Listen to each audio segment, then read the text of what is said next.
In this seminar video, we are going to see about the mobile imaging and analytics of a biomedical data. Now my friend Giri will continue this seminar video. Good morning everyone. I'm here to talk about biomedical imaging and its role in personalized medicine. Biomedical imaging is a field of study that uses various imaging techniques to create images of intimate structures and the process of the human body. It's an essential tool for healthcare providers and researchers, allowing them to diagnose disease, monitor treatment, and understand the body's response to various stimuli. There are several types of biomedical imaging techniques, including ultrasound, magnetic resonance imaging, combined tomography scans, and positron emission tomography scans, among others. The advancing techniques imaging has become more sophisticated, allowing for the greater accuracy and detailed imaging. Biomedical imaging plays a critical role for personalized medicine, which seeks to provide intelligent care based on each patient's unique needs and characteristics. Parts of the digital image. There are four parts of digital imaging: image formation, image visualization, image analysis, and image management. Image formation. Image formation describes the process of the creating digital representation of the scene of the real world. Image visualization. The conversation and display the digital representation into the viewable format, which is especially important for the 3D data. And image analysis. To transfer raw images data into a more abstract form that carries specific information usually hidden within the raw data. Image management. It's a necessary, especially in the clinical and research environment, to store, relocate, resend, and receive images, data, and etc. Applications. Mobile imaging and analytics for biomedical data can be used in various applications such as disease diagnosis, treatment planning, drug discovery, clinical trials, and etc. The feature of mobile imaging. The feature of mobile imaging is expected to be characterized by the greater accessibility, portability, and integration with the other digital technologies, leading to improved healthcare outcome for patients. There are some examples: personalized medicine, telemedicine, and etc. Personalized medicine. The personalized medicine is the customization of the medical treatments and the intervention to the unique characteristics of each individual patient. The goal of personalized medicine is to improve patient outcomes by tailoring treatments to individual patients based on the genetic, environmental, and lifestyle factors. The example, the mobile devices such as smartphones and wearable sensors can collect a wealth of the data on the individual's health and the behaviors, including the information on the physical activity. Now we are going to see about the what is meant by telemedicine. Telemedicine is a healthcare service that enables patients to consult with the healthcare professionals remotely, usually via video conference or telephones. It may be allow patient to receive medical advice, diagnosis, and treatment from healthcare professionals, not without having any physically visit to a healthcare facility or hospital. We are going to see about how telemedicine is used. Virtual consultants. It is nothing but healthcare service that allow patient to consult with healthcare professional remotely using through video conference or a telephone calls. It enables person to receive medical advice, diagnosis, and treatment from healthcare professionals without having no physical visit to a healthcare facility.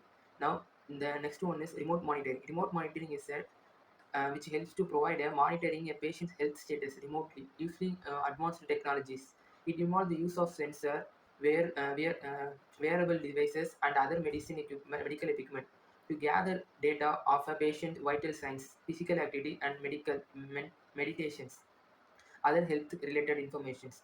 The next how telecom is used in a telephysiotherapy is a used for the telecommunication technology to provide mental health service remotely. It allows physiotherapists and other mental health professionals to consult with patients through video conference or phone calls or other remote communication methods. Urgent care.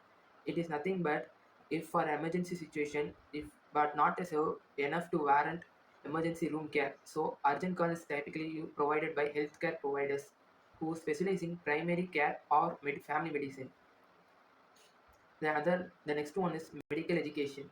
Medical education to improve the quality and care and expand access to specialized service. The next one is telemedicine process.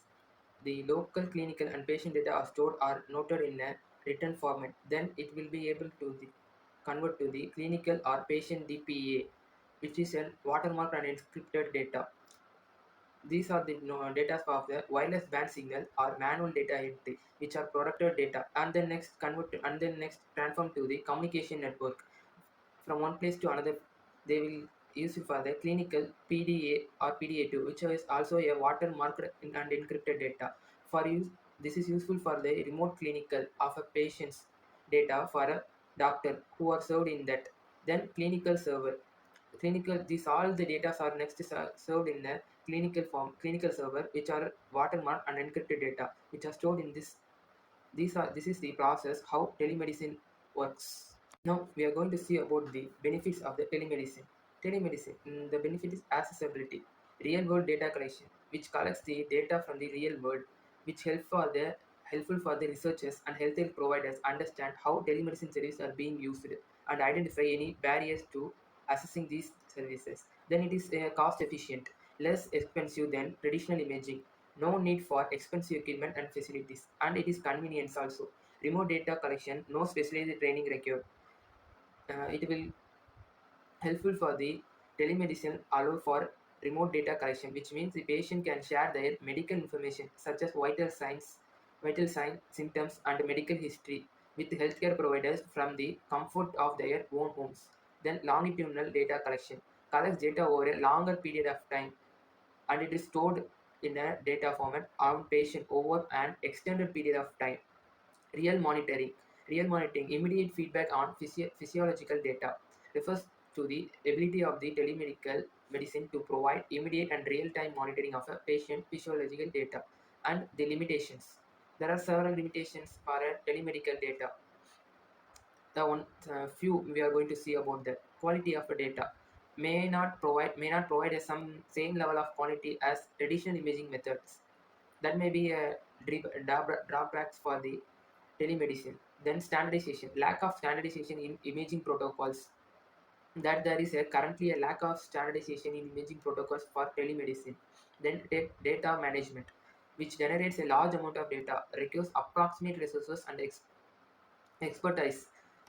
A large amount of data that needed to be probably managed and analyzed. So that is for managing the data, that is maybe a limitation for the telemedicine. And ethical consideration, privacy, data security, and informed consent. These are the ethical considerations. Raised a number of ethical considerations related to the patient privacy, data security, and informed consents. That's it. Me and my friend Giri are thanking you for giving this wonderful opportunity on taking a seminar on mobile imaging and analytics of biomedical data. Thank you.